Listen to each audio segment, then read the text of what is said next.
Hello friends, in today's video we are here to learn about the important one-liners of ENT which is very important for FMG NEET PG.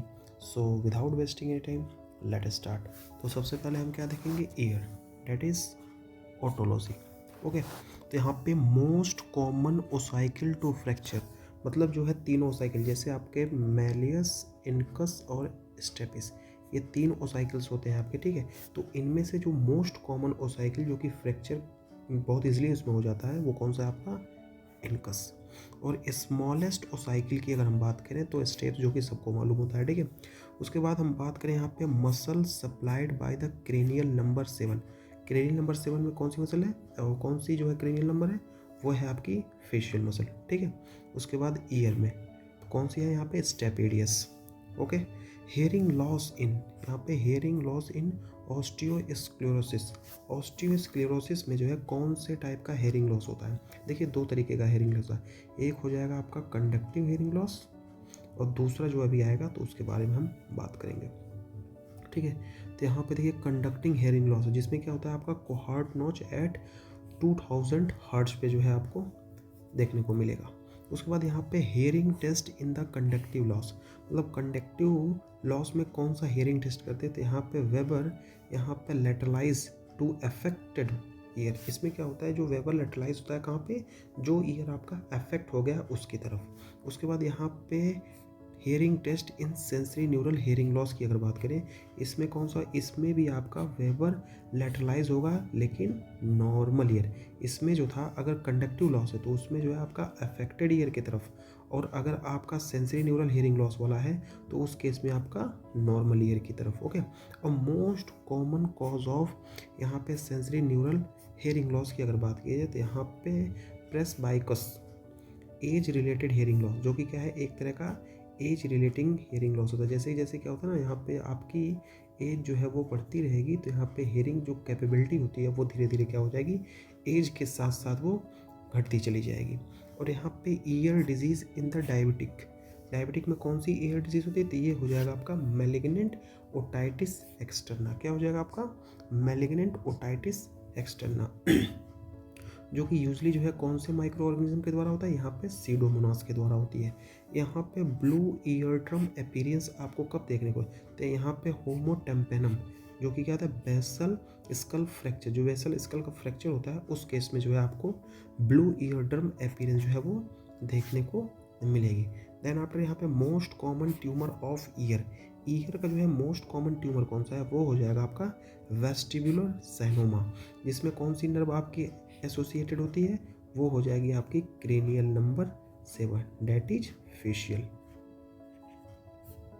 ठीक है, उसके बाद यहाँ पे best imaging for यहाँ पे कोलिस्टियोटोमा तो कौन सा हो जाएगा आपका HRCT of temporal bone. High resolution CT जो है आप करेंगे किसमें, किसकी, टेम्पोरल बोन की. ठीक है, उसके बाद यहाँ पे हम बात करें कोक्लियर इम्प्लांट जो होता है उसमें जो इलेक्ट्रोड इंसर्शन साइट होती है कौन से, यहाँ पे राउंड विंडो, जो राउंड विंडो है वहाँ पे आप लगाते हैं. उसके बाद यहाँ पे मोस्ट कॉमन कॉज ऑफ यहाँ पे चाइल्डहुड हेयरिंग लॉस मतलब चाइल्डहुड में मोस्ट कॉमन कॉज जो है क्या है हेयरिंग लॉस का, तो वो हो जाएगा आपका कॉन्जेनिटल साइटोमेगालो वायरस के द्वारा. किसके द्वारा, कॉन्जेनिटल साइटोमेगालो वायरस के द्वारा. मोस्ट ऑटोटॉक्सिक ड्रग, यहाँ पे सबसे ज़्यादा ऑटोटॉक्सिक ड्रग कौन सी होती है, यहाँ पे एमिनो ग्लाइकोसाइड्स, यहाँ पे सिस्प्लेटिन और यहाँ पे फ्रोसामाइड. ठीक है, यहाँ पे ओटोटॉक्सिसिटी, यहाँ पे ototoxicity affect which part first, कौन से पार्ट को सबसे पहले अफेक्ट करती है यहाँ पे ऑटोटॉक्सिसिटी, तो यहाँ पे हाई फ्रीक्वेंसी साउंड को जो है फर्स्ट अफेक्ट करती है. अगर किसी को वर्टाइगो, टिनाइटिस और साथ में जो है आपका सेंसरी न्यूरल हेयरिंग लॉस है तो वो किस कंडीशन को इंडिकेट करेगा, वो इंडिकेट करेगा यहाँ पे मेनियर्स डिजीज़ को. ठीक है, मेनियर डिजीज़ में जो है ये ट्रायड होता है, वर्टाइगो होता है, आपका टिनाइटिस होता है और सेंसरी न्यूरल हेयरिंग लॉस होता है. ठीक है, अगर वर्टाइगो जो आपका है ये अगर जो है लेस देन 1 मिनट है, ट्रिगर्ड बाई यहाँ पे पोजीशन चेंज, ट्रिगर्ड बाई किसके द्वारा, आपका यहाँ पे पोजीशन चेंज के द्वारा हो जाएगा. यहाँ पे BPV जिसमें क्या होता है यहाँ पे डिस्क हेल्पाइक टेस्ट जो है वो पॉजिटिव हो जाएगा. यहाँ पे BPV का मतलब होता है यहाँ पे बेनाइन पैरोक्सिस्मल पोजिशनल वर्टाइगो. ठीक है। और ट्रीटमेंट क्या करेंगे हम, यहाँ पे बेनाइन पैरोक्सिस्मल पोजिशनल वर्टाइगो का ट्रीटमेंट क्या है, यहाँ पे जो है एप्ली मैनुअर जो है इसका जो है क्या है ट्रीटमेंट होता है। यहाँ पे क्रेनियल नर्व कौन सी इन्वॉल्व होती है, यहाँ पे रामसे हंट सिंड्रोम में, तो यहाँ पे क्रेनियल नंबर 7 डेट इज आपकी फेशियल, ठीक है, जो कि क्या है एसोसिएटेड था किस ऑर्गेनिज्म से, यहाँ पे हर्पीस जोस्टर ऑर्टिकस से। यहाँ पे फेशियल नर्व जो कि 7th होती है, course in the year that passes through the middle ear, वो कहाँ से पास होती है आपके मिडिल ईयर से। और antibiotic for otitis media, otitis media के लिए जो हमारा एंटीबायोटिक्स, ओटाइटिस मीडिया के लिए कौन सा एंटीबायोटिक यूज होता है, यहाँ पे एमोक्सिसिलिन जो है क्या है यहाँ पे फर्स्ट लाइन। उसके बाद बात करें हम यहाँ पे most common cause of otitis externa, तो कौन सा ऑर्गेनिज्म जो है उसके लिए रिस्पॉन्सिबल होता है, वो हो जाएगा आपका सीडोमोनास एरिजिनोसा। यहाँ पे most common cause of congenital deafness, congenital deafness के लिए जो है मोस्ट कॉमन कॉज क्या है, वो आपका यहाँ पे कैनेक्सिन 26 जीन म्यूटेशन, इस जीन के म्यूटेशन होने की वजह से क्या देखने को मिलेगा आपको, यहाँ पे congenital deafness. Mastoid abscess swelling जो है कहाँ पे होती है, यहाँ पे बिहाइंड द ईयर, कहाँ पे होगी, आपके जो ईयर है ना वहाँ पे हो जाएगी। और first line treatment for sensorineural hearing loss के लिए वो क्या है, यहाँ पे प्योर टोन ऑडियोमेट्री जो है ये क्या है फर्स्ट लाइन टेस्ट फॉर यहाँ पे सेंसरी न्यूरिंग हेयरिंग लॉस। उसके बाद हम बात करेंगे यहाँ पे नोज की, जिसको हम राइनोलॉजी बोलते हैं। यहाँ पे most common cause of epistaxis, epistaxis का मतलब होता है नोज की ब्लीडिंग, कहाँ पे होगी, यहाँ पे एंटीरियर साइड कैसलबैस प्लेक्सिस के, ठीक है। उसके बाद यहाँ पे most common side for posterior epistaxis that is यहाँ पे वुडरॉफ प्लेक्सिस। यहाँ पे most common nasal polyp in the children, वो कौन सा पॉलिप होता है जो कि मोस्ट कॉमन होता है चिल्ड्रन में, कौन सा है सिस्टिक फाइब्रोसिस रिलेटेड पॉलिप। और यहाँ पे most common nasal polyp in the adult की बात की जाए एलर्जिक पॉलिप। यहाँ पर सेम्स्टर ट्राइड की अगर बात की जाए तो इसमें आपको क्या देखने को मिलेगा, अस्थमा देखने को मिलेगा, नेजल पॉलिप देखने को मिलेगा, और यहाँ पे एस्प्रिन इंटॉलरेंस। एस्प्रिन की अगर हम बात करें तो ये हो जाएगा आपका, ये एक तरह का एसिडिक ड्रग होता है। अगर इसके pKa की वैल्यू की बात की जाए तो ये कितनी होती है आपकी 3.5, ठीक है। Most common sinus involved in the sinusitis की अगर बात की जाए तो जो मैक्सिलरी साइनस होता है वो क्या है, मोस्ट कॉमन साइनस होता है जो कि इन्वॉल्व होता है किसमें, आपके साइनाइटिस में।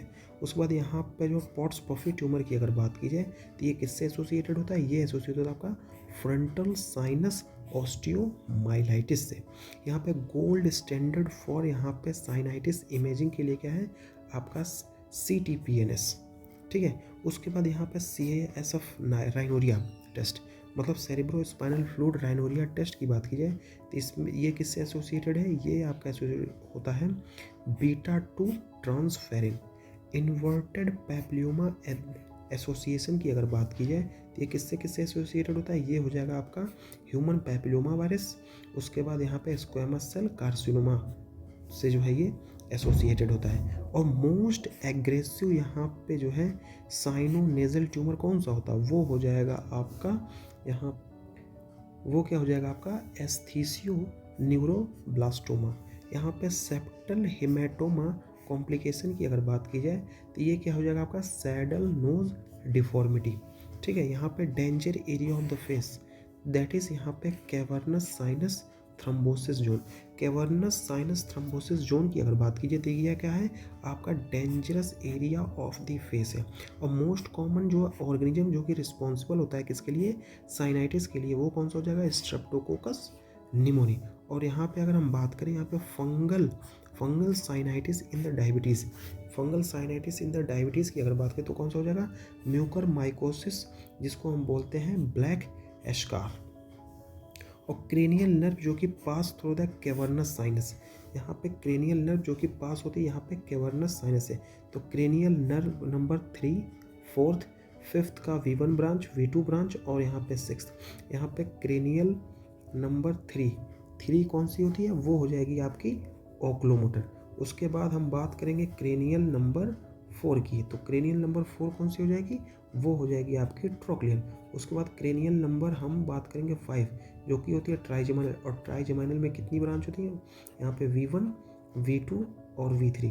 तो यहाँ पे जो V1 और V2 जो है वो इससे एसोसिएट होती है। तो यहाँ पे V1 जो होती है ना वो हो जाएगी आपकी ऑप्थेल्मिक ब्रांच, और यहाँ पे V2 जो हो जाएगी वो हो जाएगी आपकी मैक्सिलरी ब्रांच, और यहाँ पे V3 की अगर हम बात करें तो वो हो जाएगी आपकी यहाँ पे मैंडिबुलर ब्रांच।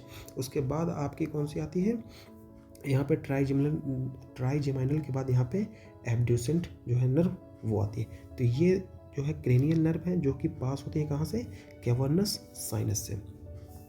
और फर्स्ट लाइन ट्रीटमेंट की अगर बात करें यहाँ पे एलर्जिक राइनाइटिस के लिए, तो इंट्रानेजल स्टेरॉइड जो है वो क्या है, first line treatment for allergic rhinitis. यहाँ पे most common site for nasal foreign body की अगर हम बात करें तो यहाँ पे right nostril of the children, मतलब जो राइट नॉस्ट्रिल होती है चिल्ड्रन की जो है वो क्या है, मोस्ट कॉमन साइट है किसकी, हमारे नेजल फॉरेन बॉडी के लिए। ठीक है, उसके बाद हम बात करें यहाँ पे ट्रायड ऑफ यहाँ पे वैगनर ग्रैनुलोमेटोसिस की अगर बात करें तो यहाँ पे नेजल, लंग्स और किडनी इन्वॉल्वमेंट। और ट्रीटमेंट की अगर हम बात करें नेजल पॉलिप के लिए तो उसके लिए हम क्या करेंगे, यहाँ पे इंट्रानेजल स्टेरॉइड यहाँ पे फर्स्ट लाइन ट्रीटमेंट होता है। कार्टर जेनर सिंड्रोम की अगर बात कीजिए तो कार्टर जेनर सिंड्रोम जो है वो एसोसिएट होता है किससे, यहाँ पे साइटस, यहाँ पे इन्वर्सस से, यहाँ पे साइनाइटिस से और ब्रोंकिएक्टेसिस से। तो ये क्या है आपका, ये एक तरह का ट्रायड है। ठीक है, यहाँ पे वुडरफ प्लक्सस की अगर हम बात करें तो इसकी लोकेशन जो होती है वो कहाँ पे होती है, पोस्टीरियर नेजल कैविटी। CSF जो है वो लीक मोस्ट कॉमनली फॉलो यहाँ पे हेड ट्रोमा। अगर CSF का लीक है वो मोस्ट कॉमनली क्या फॉलो करता है, वो हेड ट्रोमा। और फर्स्ट लाइन ट्रीटमेंट फॉर यहाँ पे नेजल पॉलिप की अगर हम बात करें तो वो क्या हो जाएगा आपका, नेजल कॉर्टिकोस्टेरॉइड। और most common benign nasal tumour की अगर हम बात करें तो most common benign nasal tumour जो होता है वो क्या हो जाएगा आपका, इन्वर्टेड पैप्लियोमा। ठीक है, देन आफ्टर हम बात करेंगे थ्रोट को हम क्या बोलते हैं, लैरेंजोलॉजी। इसकी स्टडी को हम क्या बोलते हैं, लैरेंजोलॉजी। उसके बाद हम बात करेंगे यहाँ पे most common strider in the infant. तो इन्फेंट में जो है मोस्ट कॉमन स्ट्राइडर कौन सा होता है, तो वो हो जाएगा आपका यहाँ पे लैरिंगो मलेशिया। यहाँ पे इंस्पायरेटरी स्ट्राइडर साइड कौन सी होती है, वो यहाँ पे सुप्राग्लॉटिक ऑब्स्ट्रक्शन। ठीक है, और बाईफेजिक स्ट्राइडर साइड की बात करें तो यहाँ पे ग्लोटिक या फिर जो है वो सब ग्लोटिक। ग्लोटिक और सब ग्लोटिक क्या है, यहाँ पे बाईफेजिक स्ट्राइडर साइट होते हैं। उसके बाद एक्सपायरेटरी स्ट्राइडर साइट की बात की जाए तो यहाँ पे आपका ट्रैकिया या फिर ब्रोंकियल ऑब्स्ट्रक्शन उसके वजह से हो सकता है। मोस्ट कॉमन कॉज ऑफ यहाँ पे हॉर्सनेस का मोस्ट कॉमन कॉज क्या है, वो हो जाएगा आपका लैरेंजाइटिस। यहाँ पे vocal cord supplied by which nerve, हमारा जो वोकल कॉर्ड होता है उसको कौन सी नर्व जो है वो सप्लाई करती है, तो वो कौन सी हो जाएगी, रिकरेंट लैरेंजियल नर्व। और ओनली मसल डैट यहाँ पे एबडक्ट वोकल कॉर्ड, तो कौन सी है, वो हो जाएगी आपकी पोस्टीरियर क्रिको एरिटिनोइड। ठीक है, यहाँ पे बात करें हम मसल जो कि responsible for high pitch voice. अगर किसी की वॉइस जो है बहुत हाई पिच्ड है तो उसके लिए कौन सी मसल रिस्पॉन्सिबल होती है, तो वो हो जाएगी आपकी क्रिको थायरॉइड। ठीक है, देन हम बात करेंगे यहाँ पे nerve at risk in the thyroid surgery.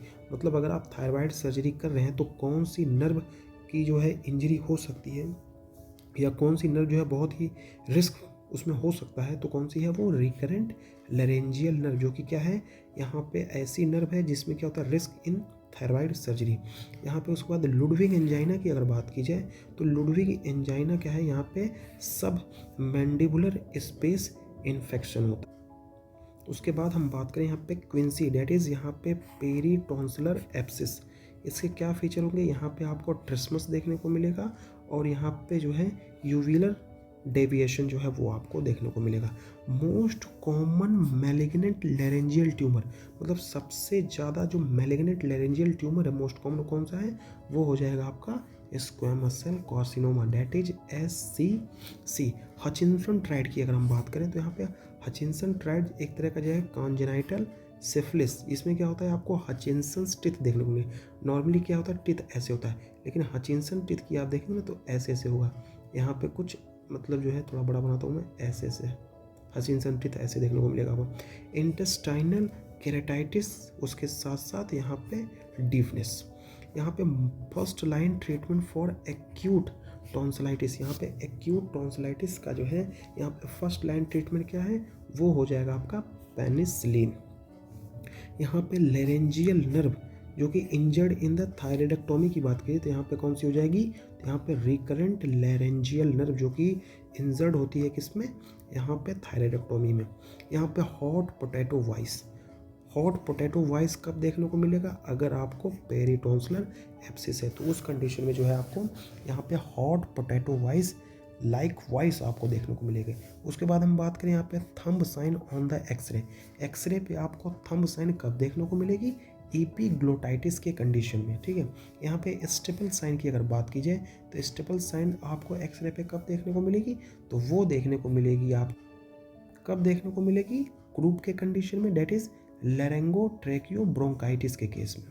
यहाँ पे कॉज ऑफ डिफ्थीरिया, मतलब डिफ्थीरिया की बात की जाए तो डिफ्थीरिया का मोस्ट कॉमन कॉज क्या है, कौन सा ऑर्गेनिज्म जो है डिफ्थीरिया कॉज करता है, तो वो हो जाएगा आपका कॉर्नीबैक्टीरियम डिप्थेरी। यहाँ पे pseudomembrane in the throat, हमारी जो थ्रोट है उसमें आप जो है सीडो मेम्ब्रेन जो है बन जाता है, वो कौन सा बैक्टीरिया किस केस में होता है, वो आपका डिप्थेरिया के केस में देखने को मिलता है। स्ट्रॉबेरी टंग, अगर आपकी टंग जो है स्ट्रॉबेरी हो गई तो किस कंडीशन में, वो किस कंडीशन से जो है एसोसिएट करता है, वो हो जाएगा आपका यहाँ पे स्कारलेट फीवर के साथ देखा जा सकता है। और बात करें यहाँ पे grey white pseudomembrane in the throat, यहाँ पे अगर आपके थ्रोट में यहाँ पे ग्रे वाइट सीडो मेम्ब्रेन है तो वो भी किसकी कंडीशन में होता है आपका, यहाँ पे डिफ्थीरिया के केस में हो जाएगा। और most common site for hypopharyngeal cancer, जो हमारा हाइपोफेरेंजियल कैंसर है उसका जो मोस्ट कॉमन साइट कौन सी हो जाएगी, वो पायरिफॉर्म साइनस, ठीक है। और यहाँ पे टेस्ट फॉर लेरेंजियल पैरालिसिस, अगर जो है लेरेंजियल पैरालिसिस हो गया तो उसके लिए हम बेस्ट टेस्ट जो होता है वो कौन सा होगा, यहाँ पे लैरिंगोस्कोपी, ठीक है। उसके बाद हम बात करेंगे यहाँ पे ऑटोलॉजी, date is year.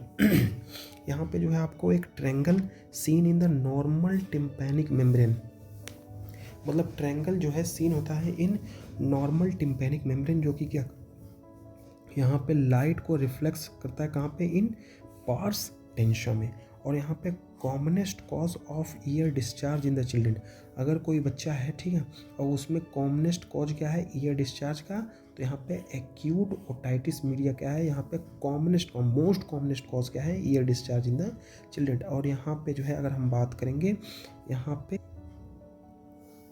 CSOM with यहाँ पे कोलिस्टोटोमा ट्रीटमेंट, यहाँ पे CSOM का मतलब होता है क्रोनिक सुपरेटिव ओटाइटिस मीडिया, इसके लिए ट्रीटमेंट क्या है, ये हो जाएगा आपका मैस्टेडेक्टोमी, ठीक है। फेस्टुला टेस्ट की अगर हम बात करें तो यहाँ पे पॉजिटिव इन कब आएगा, यहाँ पे पेरीलिम्फ फेस्टुला ऑब्लिक लेम्बेराइन, यहाँ पे लेम्बेरेथाइन जो है फेस्टुला। और यहाँ पे डिस्क हाल्पिक टेस्ट जो है पॉजिटिव होता है किस केस में, यहाँ पे BPV के केस में। उसके बाद यहाँ पे ड्रग जो कि कॉज करता है यहाँ पे ऑटोटॉक्सिसिटी, तो कौन सा है यहाँ पे, जेंटामाइसिन, लूप डायरेटिक्स और सिस्प्लेटिन। तो यहाँ पे 3 ड्रग हैं जैसे जेंटामाइसिन, लूप डायरेटिक्स और सिस्प्लेटिन, जो कि कॉज करते क्या है यहाँ पे ऑटोटॉक्सिसिटी। यहाँ पे wave in the audiogram for यहाँ पे ब्रेन स्टेम यहाँ पे पोटेंशियल, तो ये क्या हो जाएगा, वेव V रिप्रेजेंट करता है इन्फीरियर कॉलिकुलस को। यहाँ पे स्वेड्स साइन की अगर हम बात की जाए, जो कि सीन होती है किसमें, यहाँ पे ऑस्टियोस्क्लेरोसिस, जिसमें क्या होता है यहाँ पे रेडिश ह्यू ऑन द यहाँ पे प्रोमोन्ट्री। यहाँ पे ट्यूनिंग फॉर्क की जो फ्रीक्वेंसी होती है यूज्ड इन ENT, मतलब ENT केस में जो है ट्यूनिंग फॉर्क की कितनी फ्रीक्वेंसी यूज्ड की जाती है, तो वो हो जाएगा 512 हर्ट्ज की। टेम्पेनोमेट्री इन यहाँ पे ऑस्टियोस्क्लेरोसिस एज टाइप, ये क्या है यहाँ पे स्टिफ टिम्पैनिक मेम्ब्रेन। और यहाँ पे first ossicle to erode in the chronic otitis media, तो यहाँ पे क्या हो जाएगा, लॉन्ग प्रोसेस ऑफ इनकस, जो कि क्या है यहाँ पे पहला ओसाइकिल होता है जो कि यहाँ पे इरोड होता है किसमें, यहाँ पे क्रोनिक ओटाइटिस मीडिया में। उसके बाद हम बात करें यहाँ पे निस्टिग्मस की अगर बात की जाए, जो कि क्या होता है यहाँ पे ड्रूपिंग ऑफ आईलिड्स होती हैं इन द वेस्टिबुलर न्यूराइटिस। यहाँ पे क्या है, ये यूनिडायरेक्शनल हॉरिजेंटल रोटेटरी, यहाँ पे यूनिडायरेक्शनल होता है और हॉरिजेंटली और रोटेटरी। यहाँ पे जो है यहाँ पे फॉर्मेंट साइन की अगर हम बात की जाए तो यहाँ पे क्या होता है, फॉर्मेंट साइन कब देखने को मिलेगा, यहाँ पे फेशियल नर्व की पाल्सी के केस। देन आफ्टर हम बात करेंगे यहाँ पे गैडनिको साइन की अगर बात की जाए, तो गैडनिको सिंड्रोम की अगर हम बात करें तो इसमें क्या होता है, आपको ओटाइटिस मीडिया, यहाँ पे एब्ड्यूसेंस पाल्सी और रेट्रो ऑर्बिटल पेन आपको देखने को मिलेगा। टूली फिनोमिना की अगर हम बात करें, टूली फिनोमिना में किससे एसोसिएटेड होता है, यहाँ पे साउंड इंड्यूस्ड वर्टाइगो, यहाँ पे साउंड अगर कोई मतलब जो है सुनेगा तो उसकी वजह से क्या आ जाएगा, उसको चक्कर आ जाएगा। यहाँ पे उसके बाद हैनिबर्ट साइन की अगर बात करें तो यहाँ पे वर्टाइगो ऑन प्रेशर चेंज, मतलब चक्कर आएगा अगर जो है प्रेशर जो है वो चेंज हो गया। ठीक है, यहाँ पे बेल्ज रोड एब्सेस की अगर बात की जाए तो यहाँ पे क्या होता है, एक तरह का नेक एब्सेस फ्रॉम मैस्टोइडाइटिस।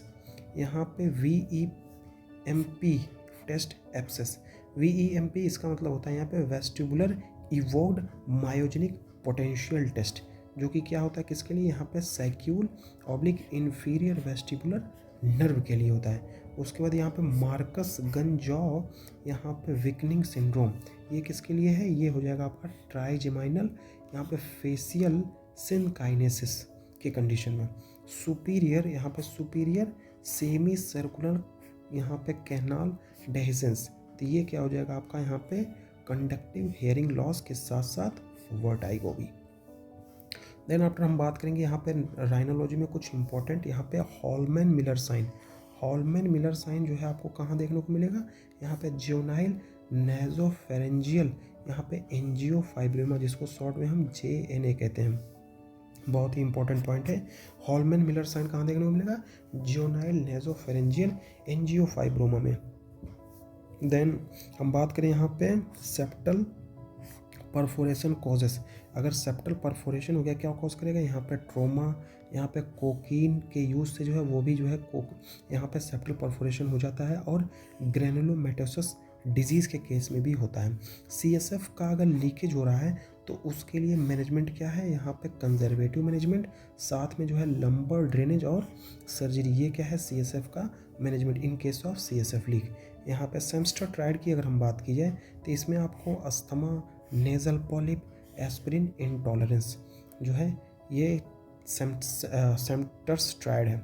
यहाँ पे रेजोनेंस इन द राइनोसाइनाइटिस की अगर हम बात कीजिए तो यहाँ पे हाइपोनेजिलिटी, सेप्टल हेमाटोमा रिस्क, यहाँ पे सेप्टल हेमाटोमा रिस्क किस कंडीशन में होती है, यहाँ पे सैडल लेज डिफॉर्मिटी, यहाँ पे राइनोस्क्लेरोमा पॉजिटिव ऑर्गेनिज्म क्या है, यहाँ पे क्लैप्सेला, यहाँ पे राइनोस्क्लेरोमेटिस। यहाँ पे राइनोलिथ कंपोजिशन की बात कीजिए तो यहाँ पर राइनोलिथ का कंपोजिशन क्या होता है, वो हो जाएगा आपका कैल्शियम फॉस्फेट और मैग्नीशियम कार्बोनेट, कैल्शियम फॉस्फेट और मैग्नीशियम कार्बोनेट क्या है, ये है कंपोजिशन आपका राइनोलिथ का। यहाँ पे नेजल ग्लायोमा और यहाँ पे इंसेफेलोसील, ये क्या है आपका, ये हो जाएगा आपका इंसेफेलोसील ट्रांस इल्यूमिनेट्स। यहाँ पे जो कोटल टेस्ट और in case of nasal obstruction, इसमें क्या होता है आपका, यहाँ पे एक्सटर्नल नेजल वॉल्व जो होती है वो क्या हो जाएगी आपकी, कोलैप्स हो जाती है, उसके वजह से यहाँ पे कॉटल टेस्ट इन द यहाँ पे नेजल ऑब्स्ट्रक्शन।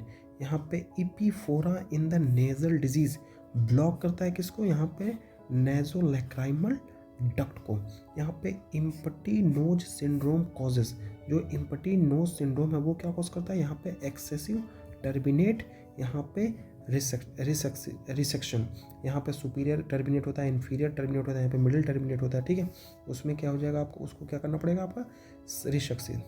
यहाँ पे best imaging for CSF rhinorrhoea, अगर CSF राइनोरिया की बेस्ट इमेजिंग कहाँ पे, यहाँ पे CT, यहाँ पे सिस्टर्नोग्राफी, यहाँ पे एंजियोफाइब्रोमा, उसका क्या हॉलमार्क साइन क्या है, इसका हॉलमार्क साइन होता है आपका नेजल ब्लीडिंग के साथ साथ नेजल मास भी जो है आपको देखने को मिलेगा।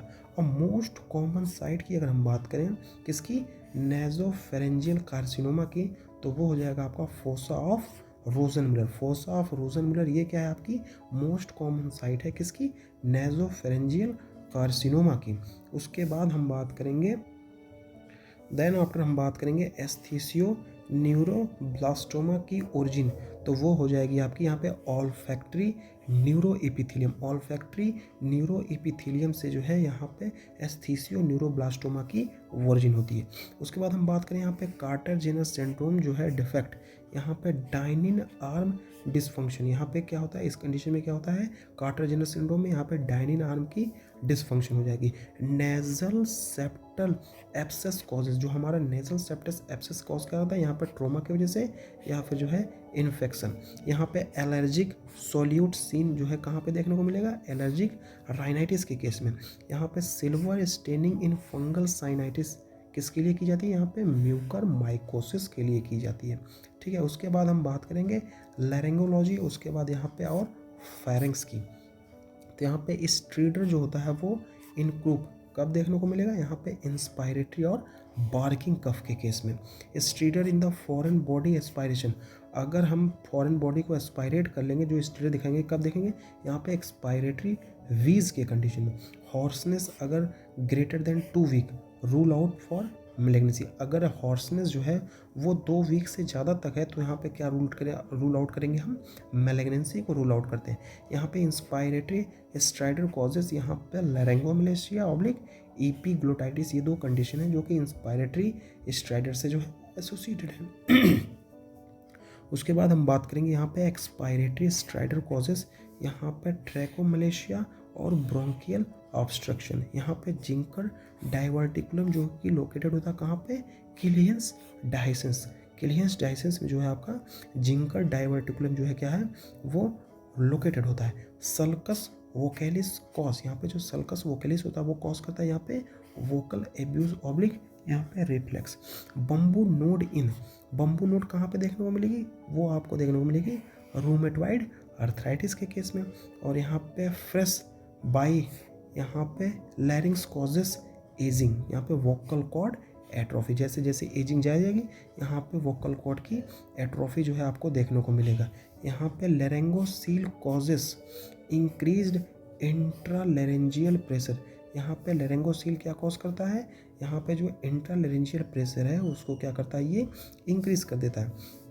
उसके बाद दैट इज यहाँ पे पेक हाइड्रोमोपेरिओस्टिसिस जो कि कॉज करता है क्या, यहाँ पे genetic disorder of bone and skin, क्या कॉज करता है यहाँ पे genetic disorder of bone and skin. उसके बाद हम बात करें यहाँ पे लैरिंगियो फेरेंजियल रिफ्लेक्स सिम्टम्स, जिसमें आपको क्रोनिक कफ देखने को मिलेगा और यहाँ पे थ्रोट क्लियरिंग। और यहाँ पे फर्स्ट लाइन ट्रीटमेंट ऑफ यहाँ पे लैरेंजियल पैपिलोमा, देन यहाँ पे CO2 लेज़र सर्जरी जो कि क्या है, यहाँ पे फर्स्ट लाइन ट्रीटमेंट है लैरेंजियल यहाँ पे पैपिलोमा की। उसके बाद यहाँ पे रेनकीस एडिमा कॉज करती है यहाँ पे स्मोकिंग। रेनकीस स्पेस जो है वो लोकेटेड होती है कहाँ पे, वोकल लिगामेंट और यहाँ पे एपिथेलियम में।